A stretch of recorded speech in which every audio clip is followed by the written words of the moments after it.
And we're in the kitchen with Chef Joe Weddle and sommelier Craig Kleeman from the kitchen at Powhatan. This morning we're making blackened tilapia with creamy smoked Gouda grits and a tomato cucumber relish. Lots going on here in the kitchen, so let's get started. And Craig is going to help us just explain what's going on here with our dish. Let's talk about the ingredients first. So for the relish, you can see Joe's got some tomatoes that he's going to start seeding out, and some cucumbers that he's already peeled. Those are going to start getting sliced. That's going to get combined with some scallions, some white balsamic, some olive oil, salt and pepper, a little bit of sugar. Reason we're doing this before the tilapia is that it's easy to keep cold stuff cold.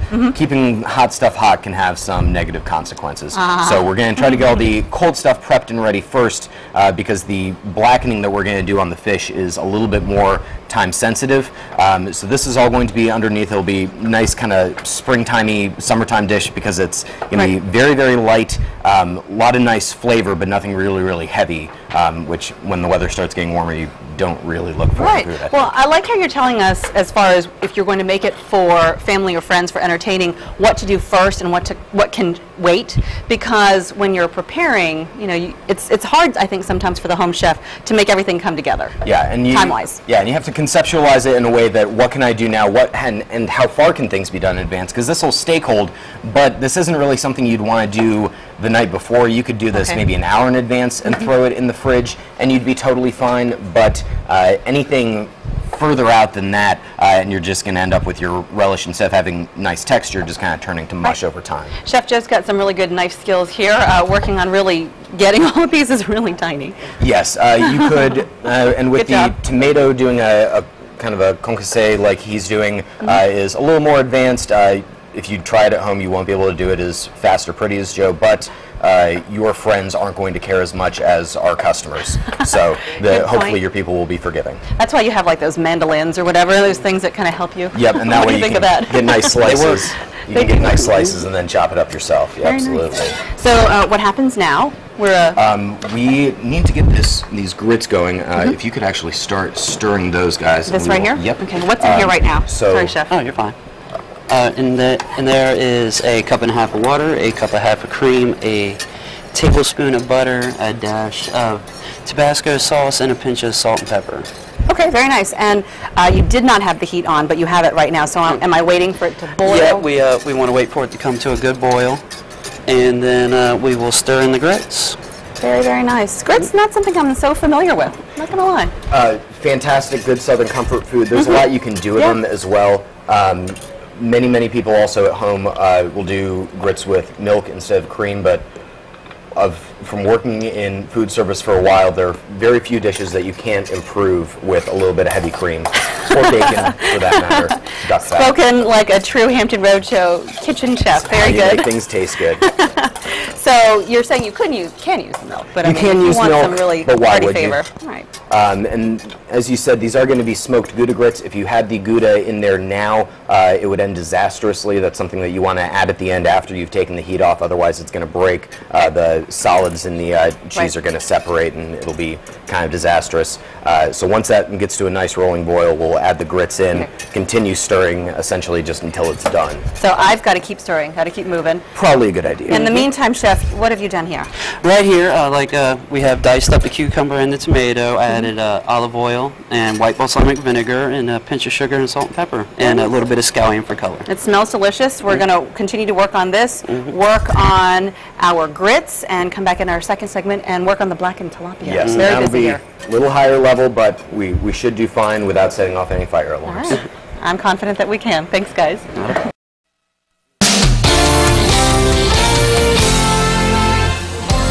In the kitchen this morning with sous chef Joe Weddle and sommelier Craig Kleeman from the kitchen at Powhatan. This morning we're making blackened tilapia with creamy smoked Gouda grits and a tomato cucumber relish. We're done with the relish. That's kind of hanging out. And the grits cooked up really quickly. Once it boiled up, you put in the actual grits. That's right. And then that's it. Give it a stir and then throw in the cheese. So the smoked Gouda is already hanging out. Smoked Gouda is in there. And we're done with the heat. Heat's off. Right. So Joe's got a pan getting very, very hot next to you. Blackening is both the name for the technique as well as the name for the seasoning, and his little spice bowl over there is blackening seasoning, which is ground chilies, thyme, oregano, salt, pepper.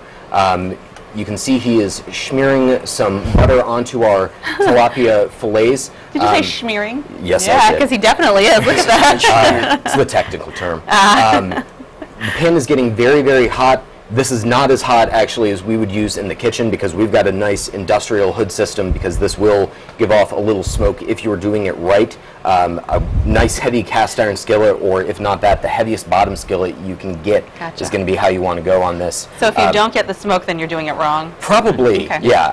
And to the point where a lot of home kitchens maybe open some windows. If not, if you have a good gas grill outside, you can throw your cast iron skillet on there with it closed, let it get really hot, and then you'll see Right. why when Joe throws this on. All right. And I mean, no oil or anything. You're just, I'm going to back up a little bit. Will be the Oh, yeah. cooking part. And this is a non-stick pan, so we're not going to worry on that. But as hot as possible on your pan. If you were doing a cast iron skillet, you would want to let that get hot dry because if you have oil in there, you are right. It'll really spark up on you. at high risk. And what's going to happen is because the pan's really hot, it's going to char those spices. It's also going to caramelize the milk solids in the butter, so you'll get a really nice dark color. If it comes, when you flip it, it looks a little burnt. That is all right. That is what you're looking for. There's a reason it's called blackening. But very, very hot. If you also had one of those outdoor gas burners, like for a turkey fryer, that would work with the big cast iron skillet just as well. I noticed you didn't do it on both sides, or is that for later?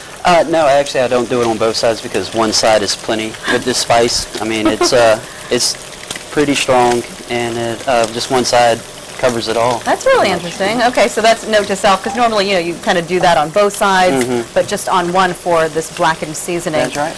Do you suggest, if you don't have tilapia, can you use another type of fish, or does this work best with this kind? Catfish is also another good fish. Catfish. Catfish. Flounder also works well also. Okay. You want to have something with a little bit firmer of a texture because otherwise, especially with a thinner fillet like this, you can just end up with your fish falling apart. So if you're a beginner and want to try this out, a really firm fish like a tuna steak could be really, really easy.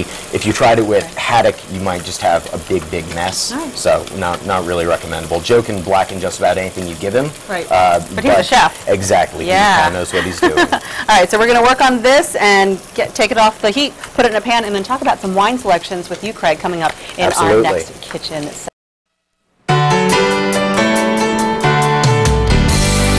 We are wrapping up our wonderful smelling fish dish with Chef Joe Weddle and sommelier Craig Kleeman from the kitchen at Powhatan.